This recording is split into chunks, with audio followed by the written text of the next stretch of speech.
Well, I think we're on. We are on. Good morning. Hello. Good morning. Good morning to all of y'all who are joining us, who are logging on. We'll kind of riff for a few minutes as people kind of find us. Hopefully they find us.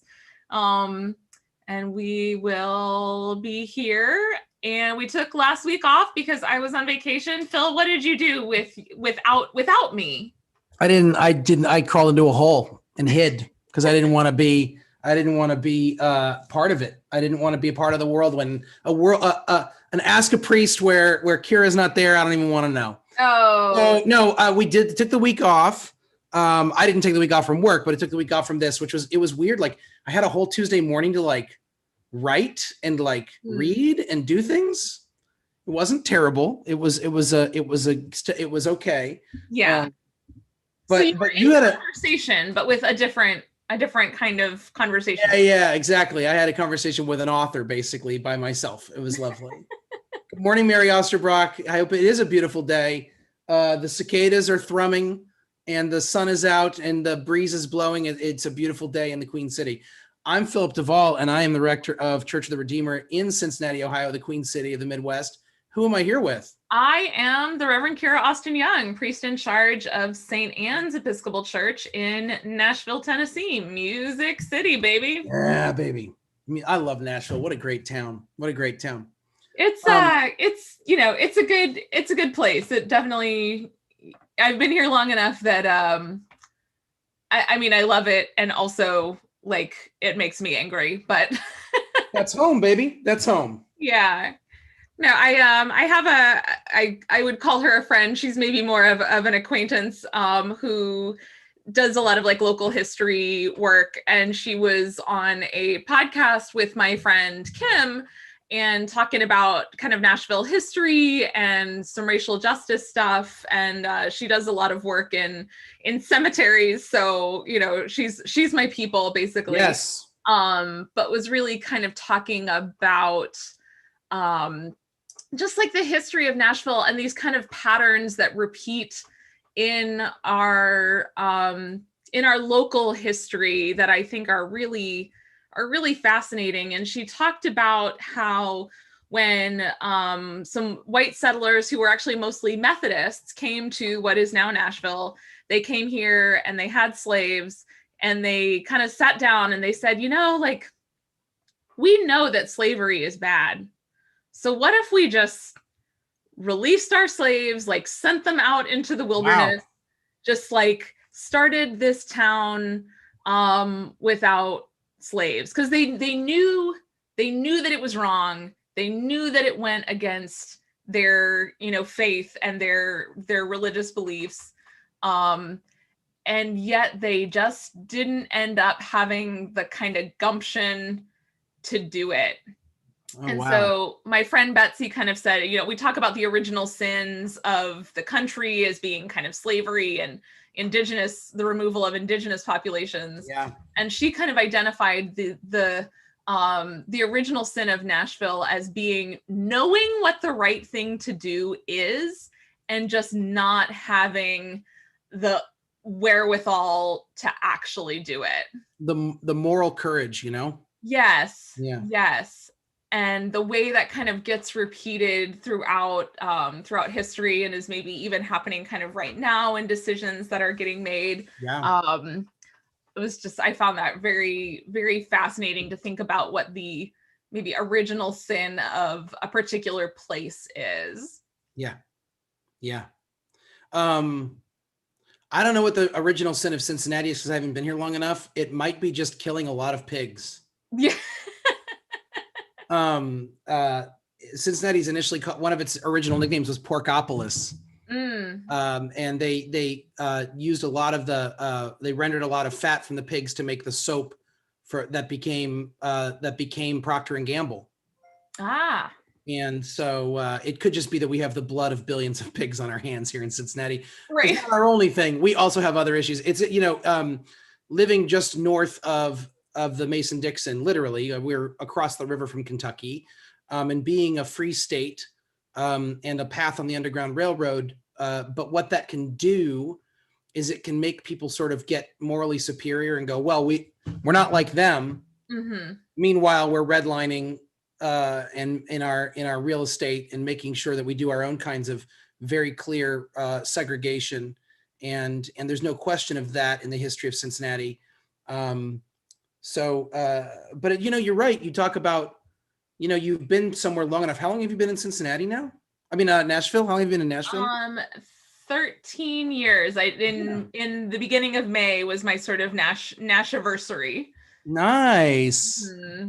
My Cincinnati-versary is September 9th, 2006. So I'll be coming up on 5 years here, and in September. And I think loving a place and calling it home includes recognizing all of the blemishes and concerns. Yeah, I really do. I really do, because it's and I was thinking about this morning, the idea that if you have something to criticize about, for instance, your country, then you don't love your country. What? First of all, my wife loves me, and it doesn't mean she's not critical of me. I'll tell you that right now. And likewise, it's like part of loving something is saying yes to it, even in the midst of having some real concerns about it, right? Yeah. And so you have, James Baldwin talking about, as an artist, he says, as an artist, it's very similar to being a lover. If I love you, then I have to show you the things that you do not see. And I think that's, that can go a couple directions, because you don't want to be in a relationship with someone where they're always trying to fix you. Right. But but we can appreciate this city, the cities in which we live, and have a fealty towards them, a sort of love towards them, and at the same time say, here's some really screwed up stuff. It's weird now that, like, we're in a space where to suggest that there's something wrong with something means you don't love it. Yeah, and I think it's been interesting as, like, Nashville has grown so much and changed over the last 13 years that I've been here. Just the way that is so true, like the same struggles that we have as a kind of medium-sized growing city are the same struggles that a lot of other medium-sized growing cities have, and gentrification, income inequality, right? The pushing out of people who have lived here for decades and some centuries in some cases, and to kind of tear down affordable housing and build things that are not as affordable and that are soulless. It's crazy. It's just, and I get it. I'm not a hater of the free market. I understand that, like, if someone wants something and they want to go to a place, it makes sense for them to want that. And if enough people want the same thing, then the prices go up. That's kind of how you control populations. And I get that. I get it. It's natural. It's actually a really normal thing. But what sucks about I don't hate us for, like, that being true. I think the part that I hate is, one, that historically we've attached higher value to places where white people are. Yes. And so if a place has white people in it, then it is more valuable than if a place has black people in it. And our cultural assumptions about what's safe and what's dangerous, that is based on that. Not based on statistics. Yeah. But I also, like, as a community, where is our investment in people? Mm-hmm. And I think that's the thing that I don't know the answer, by the way. Like, I don't like the whole, like, sort of false dichotomy of Marxism versus capitalism or something like that. I find it actually to be a false dichotomy, but that's a whole other separate conversation. And this is a theological conversation, not an economic one. Not an economic. But I will say, what I care about primarily is that we set up systems that humanize people and that promote the dignity of every human being. So to the degree that one system does that, I like it. To the degree that it doesn't, I don't. Right. But anyhow, I think that's that's like when we're seeing people get excited about moving to a neighborhood, who's already there and what does that mean? And do you care about them? And what does it look like to really build up?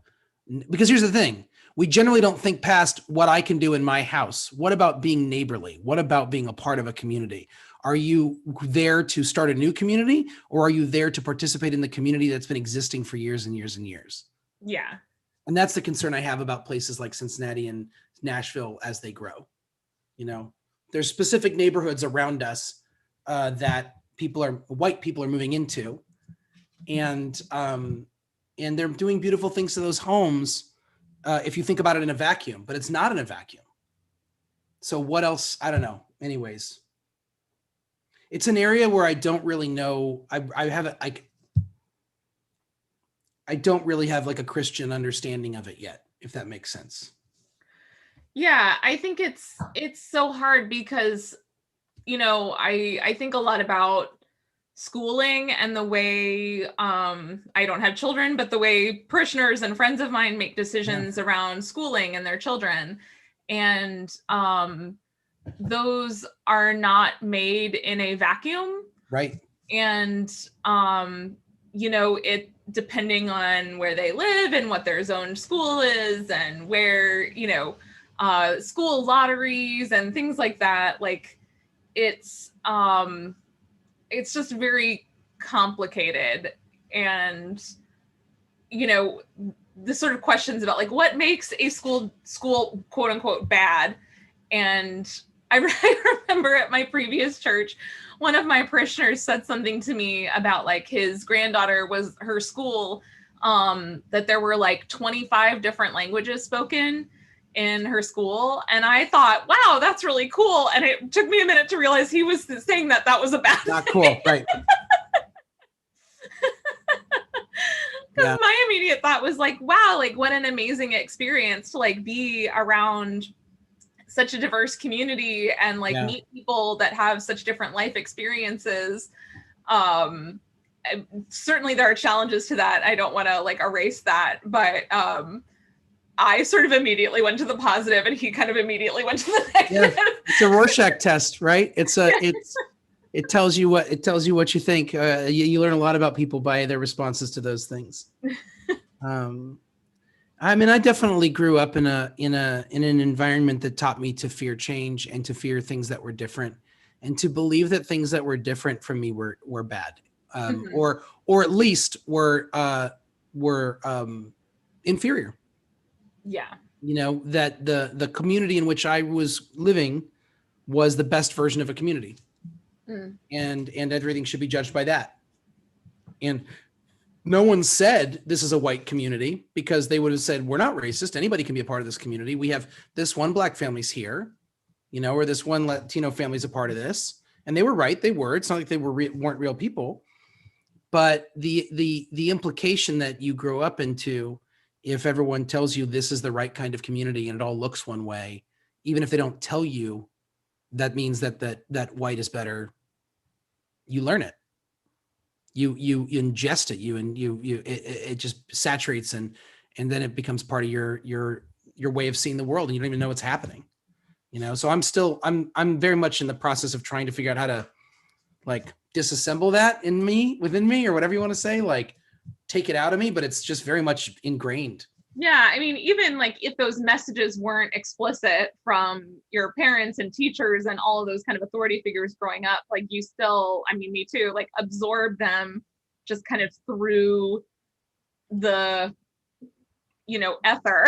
Like, yeah. Yep. 100%. Okay.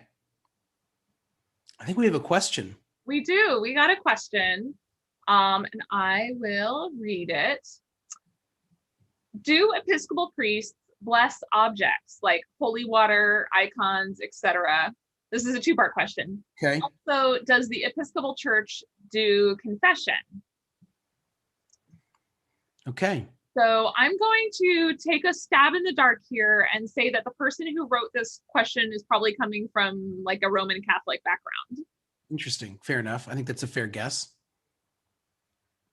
All right. So here are the answers. Yes and yes. Next question. Next question. Next question. No, I mean, I think it's a little bit funny to me to be asked a question about do Episcopal priests bless things, because I feel like the Episcopal Church loves to bless things. We'll bless all sorts of things. We'll bless fire engines, motorcycles, boats, bicycles, boats, pets, yeah, houses, whatever. What you got? I'll bless it. Yeah. I got this set of keys. They are blessed. Really? Sure. Love it. We'd come up with some prayer about it too. Oh, dear God, who is the key to all salvation. Yeah. We bless these keys. We ask you to send your blessing down upon these keys, that they might open up not only the homes, but the hearts of those who dwell therean. That's a pretty good call. I know. I mean, that's because I'm so Episcopalian now, right? Like, it's like, this is what we do. This is just what we do. So Phil, like, what does it mean to bless something though? Oh man, look at you asking the tough questions. I was trying to get by. This is a phenomenal, that's a phenomenal question when we think about what blessing is. So I want to go back to the Bible and be really kind of like go back. Oh, back. And here's the thing. So the basic biblical understanding and by like Genesis, like Old Testament blessing, yeah. That word for blessing is a word that means God is looking favorably upon. That like blessing, that's where you get the beatification language. Like it's from your visage, from your face. Like there's but there's this the idea of blessing is that God is looking favorably upon something. And in the traditional understanding, if God is looking favorably upon something, that will be evident. There will be, in the simplest terms, there will be good things happening. Now, as an Episcopalian or as a skeptical person, there's probably a lot of places your mind goes immediately to find out the holes in that. And there are a lot of holes in that. And what I will say is, if you're concerned about that idea, you are in good company, because within our scriptures, there are traditions that are arguing with that. Job is a great example. Ecclesiastes is a great example. But even in those books, they recognize health as a blessing. They recognize fertility as a blessing. They recognize being able to have possessions and land, a place that you call your own, a blessing. They call these things blessings. They see these things as signs that God is working in your life. And then we have, we have these counter traditions like the Beatitudes, where Jesus calls all these things that might not have been traditionally blessed blessings. But he's not saying blessed the word doesn't. Those who mourn, like blessed are those who mourn. Blessed are right. Blessed are you when you are persecuted. Blessed are you, those who are, blessed are the poor and the poor in spirit. All of these ideas, things you wouldn't necessarily call blessed. But I want to point out that when he does that, he's not saying that blessing isn't what you thought it was. He's just saying it's not necessarily located in all the places that we thought it was. The same idea is, he's essentially saying God is looking favorably upon these places. And the easiest or like most poetic, I think I may have said this in this room before. So if I've said it before, sorry, but you don't all memorize everything I say, so it's okay. But a really beautiful fleshing out of that Hebrew understanding of a blessing is in the Aaronic benediction, where you say, and I'm going to use masculine language because it's what's in the scriptures, but I don't, it is what it is. He says, may the Lord bless you and keep you. So you have that right there, bless and keep. Then the next line is, may the Lord make his face to shine upon you, which is what? Essentially the word blessing restated. For God's face to shine upon you is a blessing. And then the third line is, may the Lord look upon you with favor and grant you peace. So what we learn about Hebrew poetry is Hebrew poetry doesn't rhyme the way we talk about rhyming. It uses a parallelism where it restates the same thing in different language. So the way that my teacher taught me was they don't rhyme words, they rhyme ideas, which is kind of cool. So that traditional benediction is actually the same thing said 3 times. And that fleshes out our understanding of what blessing is, that this is what it means for God to look upon you favorably. So when we say that something is blessed, we are saying this is something God looks upon favorably. That's a big deal. Yeah. So when we say a marriage is blessed, we are saying God looks favorably upon these two making this commitment. So when we made the decision to bless same-sex unions and then same-sex marriages, we were making the theological claim. By the way, we weren't making a theological claim about equality or about politics or about or rights, or we weren't talking about rights. And this is a thing that gets really tricky because Episcopalians sometimes confuse, sometimes think the New York Times is a theological manuscript, or that that NPR is sponsored by God. And we want to be really clear that when a certain kind of politics happens to line up with our faith, that's pretty cool for those politics. But it's not like, we don't want to just go, oh, what's au courant in the progressive terms, and I'm a progressive Christian. Okay, well then we'll do those things. Mm-hmm. We want to understand that, like, we're making a theological claim that God's looking favorably upon a relationship of commitment between two people of the same sex. Mm-hmm. And that's different. And so let's expand that out a little bit. We say that God is looking favorably upon our pets when we bless the animals, or that God is looking favorably upon this new home. It's also sort of an aspiration. We're praying that God will continue to look favorably upon, to bless and keep, to hold this space as a space of blessing. So blessing is both an acknowledgement of something that's happening or happened, and also sort of like a forward movement propelling. We pray for God's blessing moving forward in this space, right? Yeah, I think especially when we talk, a lot of people come to me and different churches have, like, as we kind of mentioned, motorcycle blessings or bicycle blessings, or my former husband's family had purchased a new RV and they wanted me to bless the RV.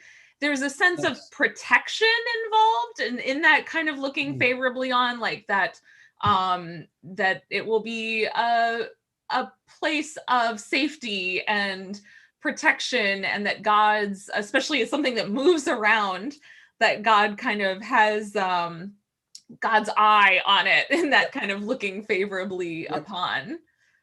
Yeah, I love that. And then we look, but so we also, like, we bless water to use, and we bless to use for baptism, and we bless bread and wine. Oils, we bless oils. And well, actually, hold on. I don't know that we actually bless the water technically. I think we consecrate it, which is different. We don't say bless this water. We say sanctify this water, which is different. We say sanctify this water that it might be. And that's actually a different action. And we say sanctify this bread and this wine that they might become. So now I have to sit with this, because I was treating them as if they were interchangeable, but they might not actually be. Kira, do you have any? You're a second. I think there is. I mean, I would argue that this is kind of me shooting from the hip theologically, that there's kind of a blessing inherent in that sanctification, that and I would say, especially for our tradition, that it is a sanctification, and in other Christian traditions that are maybe more Protestant, it is more of a blessing. But setting aside holy water for baptism, a lot of churches have kind of fonts at the front of the, as you walk into the church, that contain holy water for people to kind of bless themselves and remind themselves of their baptism. Yeah. That water feels to me like it is blessed and not necessarily sanctified. That's interesting. Right. This is tricky. Now, by the way, you viewers at home, dear Mary, Leslie, Betsy, and all those others who are tuning in, you're like, but what's the difference between blessing and sanctifying? I'm so glad you asked. Yeah, I think, when we say that we sanctify something, it really is sort of set apart Literally. particular usage. Yeah. So yeah, like we bless an RV, but that RV is not like set aside as like the Pope Mobile. Right, it can only be used. So this is really important. When we consecrate or sanctify something, we are literally in a rituals thing, we are, as Kira just said, setting it aside for a specific use and that use only. So once we have consecrated bread for communion, it can only be used for communion. You can't then make a sandwich out of it. Right. It must be consumed or thrown in, or like fed to the birds, they'll say, or like basically given into nature. Reverently disposed of. I reverently disposed of a dead bird yesterday, Kira, that was in my backyard. I put on a nice little glove so I wouldn't get whatever bird diseases they have. And I carried it to the trash can and I said a prayer for it. And then I was like, while I was talking to God about this dead bird, I was like, so look, like, I know that I'm about to throw this bird in a trash can. And that feels really weird based on the prayers that I'm praying right now. Mm-hmm. But like, I meant all the things I said, and I'm really thankful for the life of this bird. And also I am going to throw it in the trash can. So God, I hope you know what to do with that. And I like, not only did I then throw the bird in the trash can, I then threw a bag of trash on top. Oh no. But I was like, but I had all this stuff. I was like, I'm not going to bury this thing. Yeah. So I don't know if that was the right thing to do, but I definitely like made some excuse. This is crazy. I had to tell you the story and then we're going to get back to blessing and sanctifying. So I look out my back door. My back door has a window. It's like a glass back door. And right outside the back door, there's like about at the bottom of the steps, there's this dead dove. Mm. And I mean, I didn't go check it at first, but I could tell that it was not moving. And they're in that like awkward, like no one lands like that on purpose, right? Yeah. Like, I'm thinking, I didn't see it there earlier. Did my dog get it? But I feel like I would have caught him. Like would he have just bit it, let it go and come inside? That doesn't seem, I don't know. Well, then I remembered we actually have a camera on our back porch that like records. Watch what happened. So Krista like scrolled back and she found, and like literally she like went like not there and like scrolled forward there, not there, there. Oh, kept going back and forth till she found, literally you watch this video and there's nothing and there's nothing. And then you just see shunk and it just, we don't know. It just dropped out of the sky or dropped out of the tree with no indication of why. I mean, birds do have to die natural deaths at some point. Yeah. I'm also hoping that like, I didn't just like, this is the new virus and I'm contracting it and the Cincinnati flu or something. Hope not. But it was just a really weird moment of like, this thing dies. And then how do and I did actually feel the need to like bless its. So here's an example. Like I wanted to give this bird a blessing in some way. And I wanted to acknowledge God's presence in the life of this bird, which seems so silly, but I'm a very sentimental guy. And it was a dead bird in my room, like in my house. Yeah. I had to go outside my house, but I didn't consecrate that bird, which is to say I didn't set it apart for holy use. Like, right.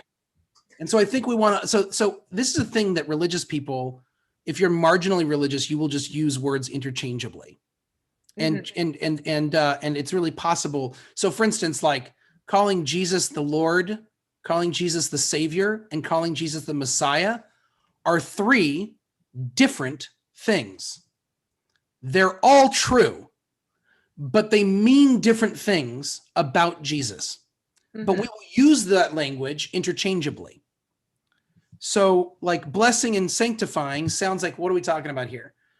But blessing is an acknowledgement of God's presence and a prayer for God's continued presence, protection, and sort of, again, favorable looking upon this, that will hope to take it into a new space. We believe that this is a space where God's grace is found. We see God's grace. Consecration also may imply the presence of God. But for instance, when we consecrate water for baptism, we don't believe that God is in the water, right? Communion is very unique. Yeah. So we want to just think about that difference between blessing and consecrating. Although they're not totally, utterly apart from each other. They do have, they matter to each other. Does that make sense? Yeah. I also want to affirm that like, anyone can bless stuff. Like when you kind of say grace over a meal, like you're blessing it, whether or not there's a priest present. Yeah. There are priestly blessings, of course. Yes. Maybe our blessings are like a little more special or whatever, but anyone can bless. I want to speak to that too in a second.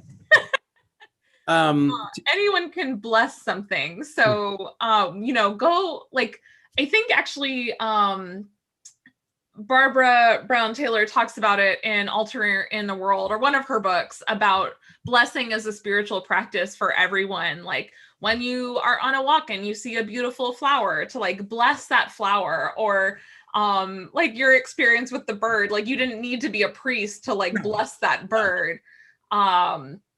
So I wish I had a better citation for you all, or a chapter to recommend in this particular book, but definitely blessing as going through the world with an attitude of blessing is something that Barbara Brown Taylor talks about as like a spiritual practice. Yes. For everyone, not just priests. Do you want to answer Leslie's question before we go further? She said, is the blessed water at the entrance of churches still considered holy water? Is that distinctly reserved for consecrated water? So you and I might do it differently.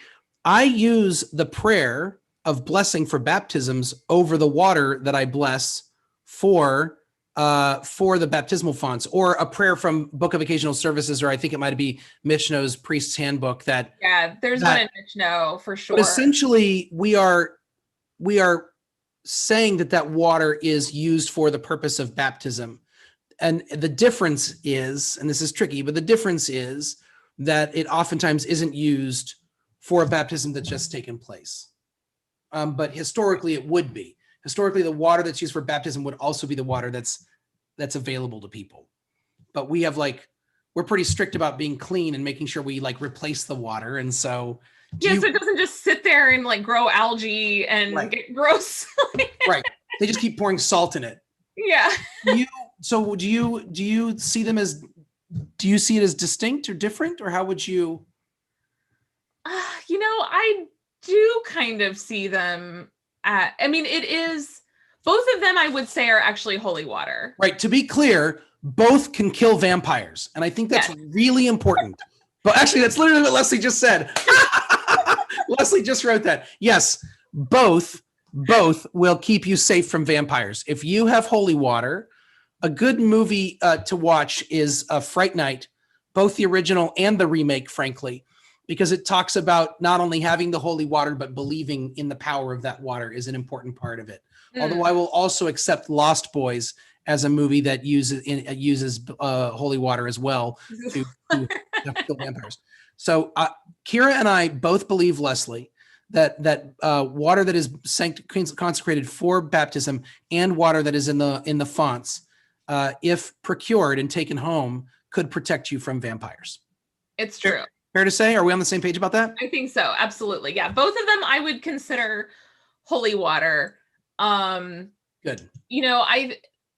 Here's the other thing about water and baptism. Like, baptism is a sacrament that anyone can perform, particularly in the case of an emergency. I've been in a number of situations in the neonatal ICU, right, where if I can't get there, or if I get pulled away, a nurse or a doctor or anyone else can baptize, with the formula. But if I'm doing the baptism, I almost always bless the water, even if it's not it's usually a little, it looks like a little juice thing of saline, of purified water. And so, yeah, I think they're all holy water, but the sort of setting aside of water for baptism feels a little bit different from the water in a font at the front of the church, back of the church, whichever way you come in. Right. Okay, so we're gonna get to confession in a second, but hold on. I had a story for you about. Here's a question. Go ahead. What is the weirdest thing you have blessed? Oh, I've been pretty mundane in my blessing, to be honest. I'm pretty meat and potatoes with the blessings. I mean, I guess the weirdest thing I've ever blessed is one of my kids because they are weird. But I bless them all the time, right on their dumb foreheads, right before they go to bed. I'm like, yeah, I guess God will bless you. No, that's I mean, it's probably some kind of animal. It's probably like an animal, yeah, like a lizard or a chicken, maybe a dead bird in my backyard. Although I didn't do the sign of the cross over the bird. What about you? What's the weirdest thing you've ever blessed? I blessed a giant Russian tortoise named Stanley one year at Blessing of the Animals. Probably the RV is like the weirdest kind of non-traditional thing I've done. Which was interesting because it's like both a car and a house. So it was kind of this weird mashup of house blessing and like vehicle blessing. One of the weirdest things to me about house blessings, we have a whole liturgy of house blessing in our book, in one of our books called the Book of Occasional Services. And it's a whole liturgy of prayers and things you can say literally in every room of the house. Every room. But as far as I recall, there's not one for a bathroom. Oh, there is. Oh, there is? Mm-hmm. Okay, good. Never mind. I was going to say, because you can live without a living room, but good luck without a bathroom. Yeah, I don't have it with me, but I believe the one in the bathroom includes, well, I know the whole liturgy for the house actually includes what we would call a minor exorcism. Say more. So basically it's like we kind of do baptism also kind of includes a minor exorcism. Sure. Sort of asking anything that's bad, anything that's malevolent, anything that has evil intentions, to vamoose, to get out of there. You notice she said that like it's a polite ask. It's not like a declaration, like it's not like the movie The Exorcist with like heads turning around and right. And people ask us pretty regularly, usually jokingly, can we do exorcisms? And again, from the Book of Occasional Services, the answer is it's not that we don't believe in them. It's that we are not licensed or certified to do them. They are, if there is a concern of demonic possession, that we are told to go directly to our bishop and be like, help us out, right, Reverend? Yeah, like this is the situation. I think there are more evil forces than can kind of be explained by whatever, mental illness or grief or whatever might be going on at play here. What would you recommend? Right. I'm looking up the blessing of the bathroom. First of all, the antiphon is, I will sprinkle you with clean water and you will be cleansed. Come on, read the room, guys. Not great. Let us hold fast the confession of our hope without wavering, having our bodies washed pure with water. Here's the prayer. O holy God, in the incarnation of your Son, our Lord, you made our flesh the instrument of your self-revelation. So far, so good. Give us a proper respect and reverence for our mortal bodies, keeping them clean and fair, whole and sound, that glorifying you in them, we may confidently await our being clothed upon with spiritual bodies when that which is mortal is transformed by life. So they're really focusing on that showering. And not the sort of... the evacuative process. Which is fine. I don't know. I like the house. When I'm doing house blessings, I'm always sort of like pick and choose on the rooms, because some of the prayers I'm like, okay, I could have just stood out front with a spurging, and a spurgilium and thrown some holy water on the whole building and said 3 prayers and no one would have minded. But anyways, there's all sorts of options here. So 2 stories for you. Or maybe just one. No, 2. So one is in seminary, we were all in, you ready for this? A computer lab. Do you remember computer labs? I do. The one at I remember when we got the new Macs at my elementary school computer lab, and they were the ones with like the colorful. The first iMacs. Yeah. Yeah. And I remember even back then not being able to use Macs. And I was like, Why is there only one button? I don't understand what's happening. Solidarity. Yeah. So we were in a computer lab in seminary, and somebody sneezed, and I said, "Bless you," and another student said, "Doesn't count." What? Oh no. The joke here, my friends, is that until you are ordained to the priest within the church, you are not given permission to bless things on behalf of the church. So the joke is that it doesn't count because I'm just a filthy layperson. Now, that is hilarious only to people like me. It is mostly offensive, but it calls to mind something that I think is important for us to think about. As Kira pointed out, in the case of an emergency, anyone can baptize, and you go, well, doesn't that mean anyone can baptize anytime? Yeah, they can.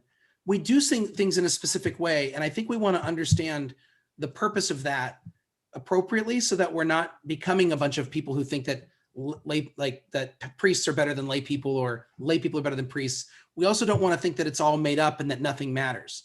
From a very practical standpoint, think about any community to which you belong, any body, any membership, any group.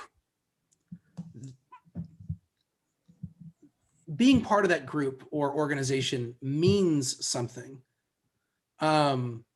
Leslie's come up with a prayer for us for the toilet, and I'm going to hold off on that for a moment.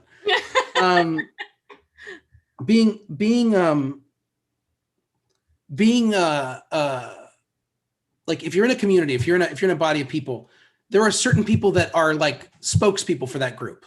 Mm-hmm. Not every single person is a spokesman for the group. And not every single person fulfills the same function in a group. Okay. Like in high school, I was always the one driving, right? Like that was my role. I drove, right? And that was one of the things that happened. Or my house was the house that was used for watching movies because I had the dad that would leave us alone. So that was easy, right? The church is a community, and the church says this person's going to speak on behalf of the whole group. Now, or these persons will. It doesn't mean they're the only people who can ever speak. It doesn't mean their opinion is more valid. It means that these are people that the community has placed trust in to speak on their behalf. So when we do a blessing as priests, we are actually blessing something in the name of the church. We are blessing something definitely in God's name and saying God blesses this thing, but we are using the authority the church community has given us. It's you all have said, we trust you to help us us as a community flesh out and live into, understand where God's presence is, what God recognizes. You're not the only ones who can do it, but within this community, you have that specific responsibility, and we give you a title for that. So when we bless something, it's not that God's not there if we don't bless it, and it's not like we're the only people who can do it. But within the community of the church, we have been given authority by you all to be the people who make that claim for the community. You've designated that task to this group of people. Not in a way that means you can never bless anything. Again, it's really important to say that. Kira already said that, but it's really important to like, it's not like, again, and not in an exclusive way that means, again, things that I don't call blessed aren't blessed. We're not saying that. But we have been given the charge by our communities to be the people who speak on behalf of that community about where God's presence is found and where God's blessing is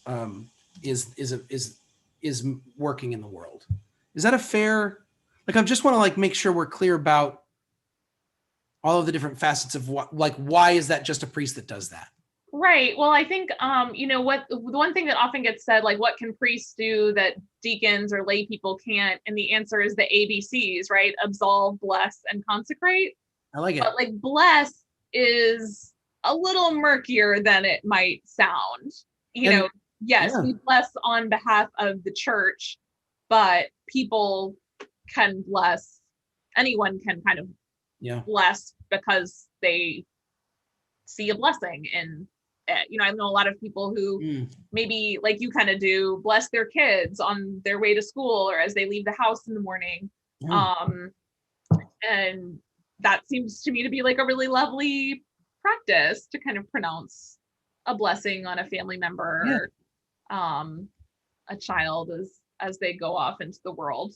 Right. And you don't have to be a priest to do that. Right. Yeah. And well, and you brought up another, and in all of these things, you said absolve, bless, and consecrate. In your own form and fashion in your life, it will be time for you to absolve certain people of sins. You will forgive people. There will be times for you to bless something, to recognize God's favor in that space and to call it out. And there will be times where you consecrate something, where there's something in your life that you set aside, right? Only for a particular use. I would actually say marriage is really fascinating because when you look at the wedding service, the marriage is actually something that the husband and wife or husband and husband, the couple. The two people, yeah. The two people, they actually are the ones who make the commitment, and they are the ones who consecrate themselves to one another. And all the priest does if you really read the service, the priest does two things.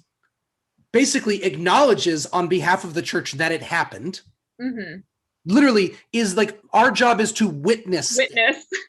I am looking at this happening. I have heard you say your full name. I have heard you say your full name. I have ascertained that you are not married to other people already right now. Currently, you're not. This isn't a false promise, and you're not doing this under in a criminal way. False pretenses. Right, false pretenses. And I have asked each of you publicly in an informal setting, do you enter into this in your own free will? And you both have said you do. And then but you are making the vows to each other. I'm just feeding them to you. You could say them yourselves without me. I just happen to be giving them to you because people don't tend to memorize them, except for my friend Nick, who memorized his wedding vows, and it was awesome. But he's one in a million, that character. I love him. But in general, if you are getting into a wedding, in some ways you are involving yourself in your own sense of consecration, and the priest's job is just to witness it. And then we bless the marriage, but we didn't need to bless the marriage for it to be a marriage. Like, that's not actually what makes it real. Right. I think it's really interesting that like one of a few states, and I know Pennsylvania is one of them, you can self-solemnize a marriage legally. Oh, really? You don't actually need a judge or a justice of the peace or a clergy person. And it's that Quaker influence coming in there in Pennsylvania's laws that a couple can self-solemnize a wedding, a marriage. Well, I have mixed feelings about that. Yeah, I have mixed feelings about it too. I mean, I hate fake ordinations. Yeah. So I'd prefer that. I'd prefer self-solemnizing. I did 2 weddings prior to becoming a priest. And in both cases, I went through the state of California and became what was called a deputy. Oh, there was a language for it. A deputy commissioner for civil marriage or something like that, where they deputize you for a specific day. So for that date, like you get the vow when you do it, you do the thing whenever, but you apply for a certain date. And it's the date. I actually really like that. Yeah, I do too. And I did those weddings again prior to my ordination, both after I had begun to seek priesthood, but I didn't pretend it was a Christian or a priestly wedding. And there may have been Christian language. I may have followed the prayer book's guidance, and I didn't pretend that I was something that I wasn't. There's a legal avenue for it, and deputy commissioner for civil marriage. And so what I did was I took the oath. I had to do the oath of office where I promised to defend the Constitution against all enemies, foreign and domestic. It was made me feel very, very big in marrying people. Very important. I felt like Jack Bauer for a second from 24. And then essentially, here's what's really funny. It's not actually specific to a specific couple. It's specific to a specific date. And I believe county. I believe. So essentially, if I'm in that county on that date, anyone with a marriage license, I am registered, deputized to come to you. Yes, theoretically. but who's looking around finding people with marriage licenses on that date? So it ends up, for all intents and purposes, getting used specifically for that wedding. So I did that for 2 weddings, and at least one of them is still going strong. So that's okay. Yeah. 1 out of 2 ain't bad. Yeah, there's a lot of like anxiety I feel when I do marriage, like when I officiate weddings, because I'm like, ugh. Why is that? Oh, you're like, I hope it works out? I hope, how powerful is this blessing? Like, let's see. I didn't have the good hands on today. I don't worry about that anymore. You get through I've had a couple split ups. And I will say that I had concerns in the premarital counseling, but I always come at it from the point of view that these are 2 adults that are acting in good faith towards each other and believe that God is bringing them together. And I'm now at the place where I, by the way, believe that just because 2 people get a divorce doesn't mean God didn't bring them together. Right. And that it doesn't mean that, and while divorce is painful and difficult, I don't inherently consider it, bad. I find it painful, unfortunate, and all sorts of other things, and prefer not to have marriages end in divorce. But I also don't. We've seen a lot of blessings arrive, and we've seen a lot of bad marriages that needed to end. Mm-hmm. All of us have. And so it's one of those things where a divorce can bring about great blessing, and that there's another space. Can you find blessing in divorce? Yeah. And we get a little nervous talking about that, I imagine. Yeah. But I'm talking to a person. It's not a secret. You're divorced. It is not a secret. And you are way happier now, and are in a marriage that's blessing you, in a different marriage that's blessing you and is changing your life. And clearly you find God's presence there. Mm-hmm. Mm-hmm. So that's a funny thing about all this that we're talking about, right, Kira, is like part of what we need to disconnect for people is blessing from an idealism. Yes. Yeah. That like, I think we have this mentality of sort of set it and forget it. Like we can just. Oh, I love that. That's great. Just like bless it, and then it's good to go, I really like that. And that's, definitely not the not the way of the world. Like things change. Or that also that if God is blessing something, then it must be perfect, but that's not fair. No. Or realistic in any way. Yeah. If I bless my house, or I have somebody come to my house and do a house blessing, like it doesn't mean that like the gutters don't still need to be replaced. Right. Or the HVAC unit that's 20 years old isn't going to give out. Right. Like I have a crappy air conditioning system in this old house. That doesn't mean that my house is not a blessing. Right. Or that if I blessed it, it'll all of a sudden work better. Yeah. It's not magic. I think, we have a very, I kind of want to say childlike, but that seems derogatory in some ways, or kind of magical view of like some, like what we think might happen. Maybe it's more optimistic. No, I get it. I'm with you. But blessing it's a process. Oftentimes, I don't know, this is probably true for you, like the weddings that I officiate, there are couples that like, I've done a lot of second, even sometimes third weddings. Yeah. Couples that have been together for quite a while, couples that have even lived together for quite a while. So I usually talk about in the marriage ceremony in my homily, like that this isn't like the beginning of their relationship. Yeah. It's a like a mile marker. Like yeah. You've had a relationship before this, you'll have a relationship after this.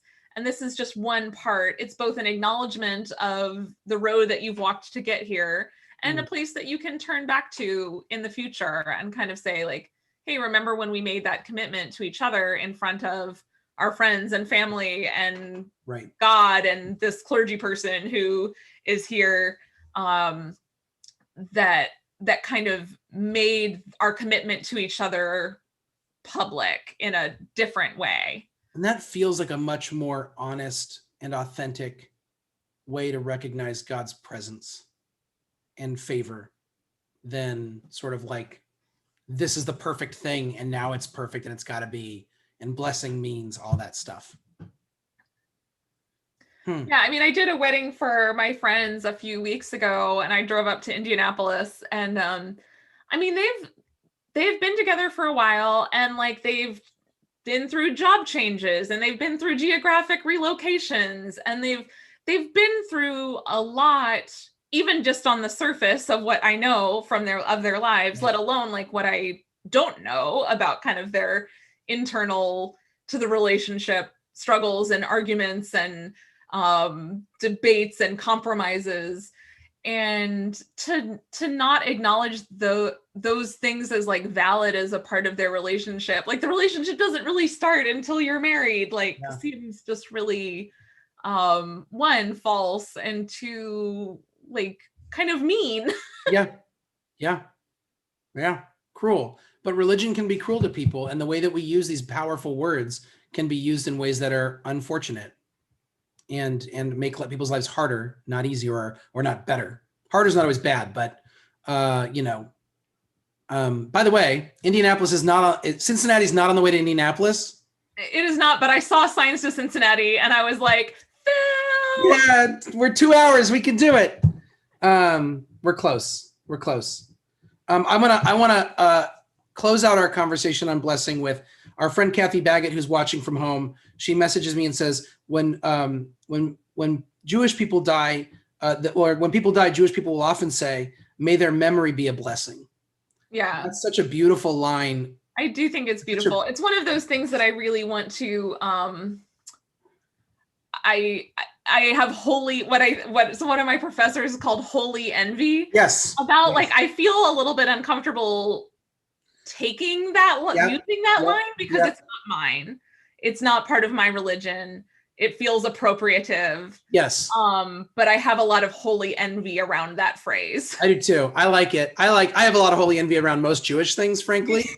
But I do. Well, that's a longer conversation because I also have moved more and more towards the people who have died or alive in Christ, and it's not just their memory that's blessing us. There's something even deeper or not deeper, but there's something a little bit different in nature than memory.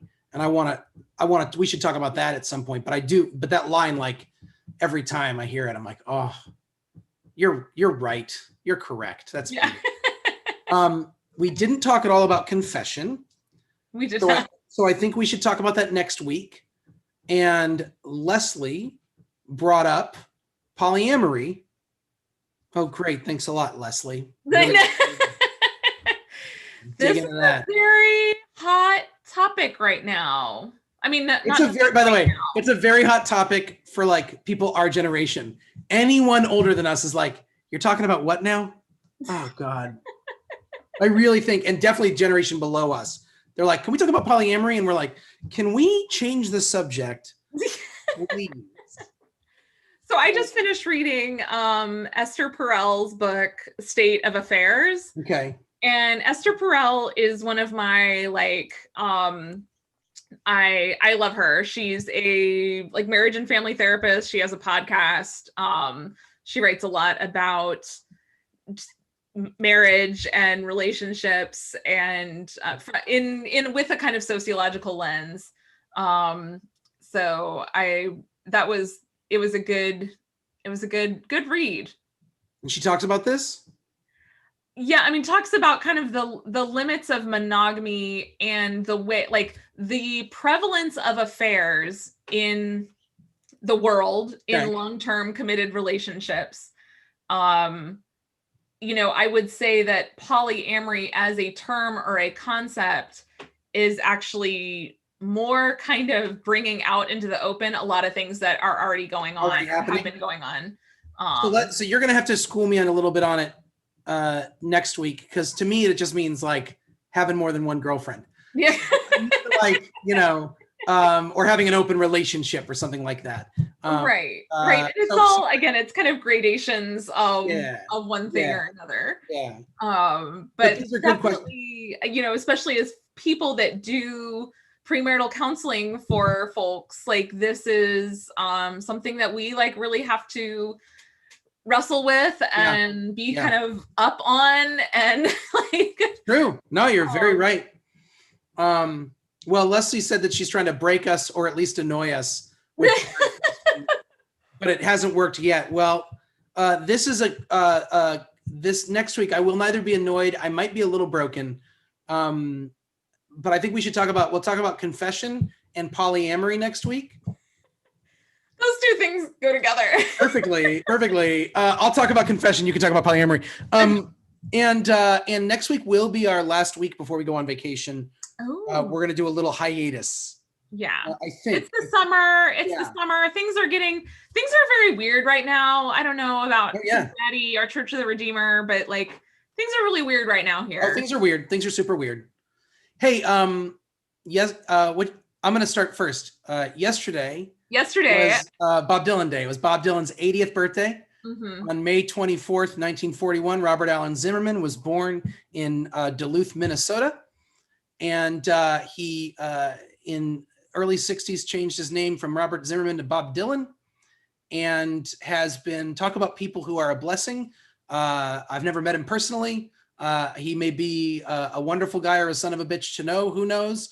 But in terms of his musical influence, in his poetic influence on my life has been without parallel. Outside of the Christian tradition or the scriptures, there's not been a single voice that has been more impactful in my life. And so I'm super grateful for him. And we like to talk about music we've listened to lately. As you might imagine, I listened to a lot of Bob Dylan yesterday.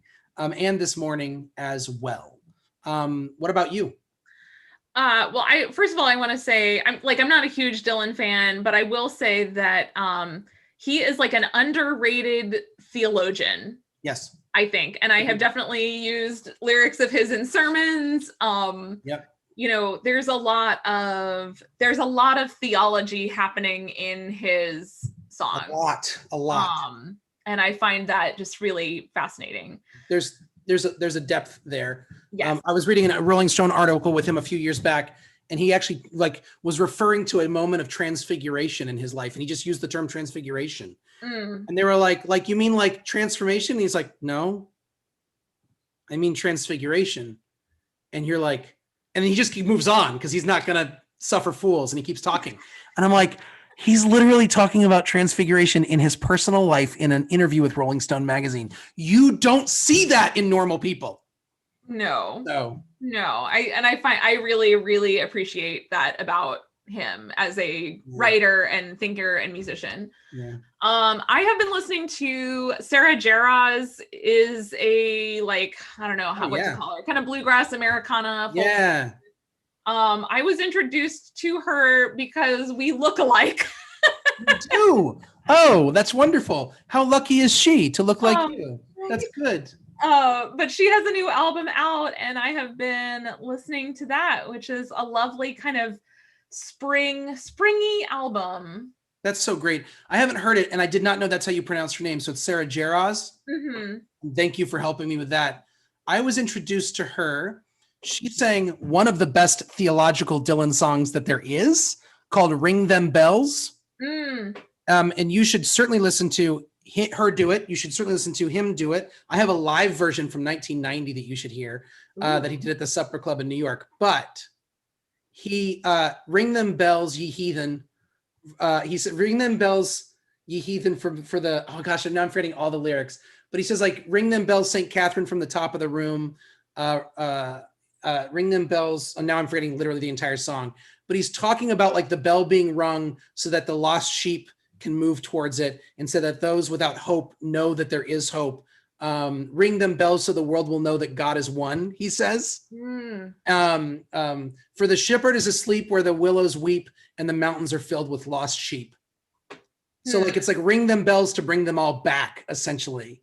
For the tie that binds, for the, I don't know. I'm going to forget all of it because that's how it happens when I'm actually talking. But Great. Listen to that and listen to Sarah Jarosz do it. Yeah. She does a great version. She's great. That's really cool. I'm going to check her out. You know, here's a little bit here. I'm just going to throw this idea out here as an idea. You know, we have a Eucharist, which is like a Eucharist set to U2 songs. I've heard that. I've heard as such, though I have blessedly never witnessed it. A little while ago, somebody also did a Beyonce Eucharist. Yes, at Grace Cathedral Hill in San Francisco. I think we need a Dylan Eucharist. So I feel like you want this session to go on for another hour. I have many feelings about that, and you imagine I've thought about it before. I have a lot of concerns about how we appropriate music into Eucharist to try to seem cool. Mm-hmm. I'll just leave it at that. Yes. But is Dylan genuinely a poet and a thinker, and this is really important that people tend to forget, a theological mind? He cares. He's a spiritual person. He keeps whatever his religious affiliation is at this current point is very privately held. But that he thinks about this, that God is present in his artistic life, and that he is explicit about it is without denial. It's just so present in his stuff. So anyways, okay. Hey, Kira. Yes. Literally, always and ever a pleasure to work with you. And I thank you so much for being on this show with me. Yeah, good to be back with you. And Leslie will answer your question about trusting people over 30, but you shouldn't listen to us. We're over 30. Yeah. You shouldn't trust us one bit. Not one bit. We're both over 30 and not wise yet. So that's right. We're just useless. So friends, all of you who are watching us live, and all of you who are going to watch us after the fact, join us again next week for our season finale, where we talk about polyamory and confession. In the meantime, listen to Sarah Jarosz's new album. Listen to as much Dylan as you possibly can. Just hit shuffle and you won't go wrong. It is a joy to be with you all, and we will see you all next week sometime. Have a great week. Enjoy the cicadas.